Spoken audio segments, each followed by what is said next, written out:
দেশ জুড়ে তাপপ্রবাহ আরও বিস্তার লাভ করেছে। এদিকে তীব্র গরমে জনজীবন হয়ে উঠেছে স্থবির। খেটে খাওয়া শ্রমজীবী মানুষের ভোগান্তি সবচেয়ে বেশি।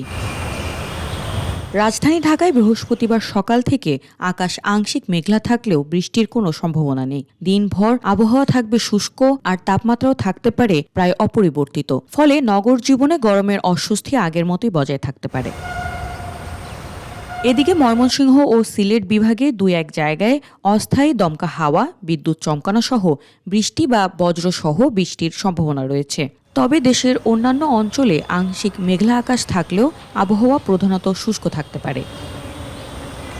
আবহাওয়া অধিদপ্তর জানিয়েছে, সারা দেশে দিন ও রাতের তাপমাত্রা প্রায় একই থাকতে পারে। এরই মধ্যে রাজশাহী জেলায় তীব্র তাপপ্রবাহ বয়ে যাচ্ছে।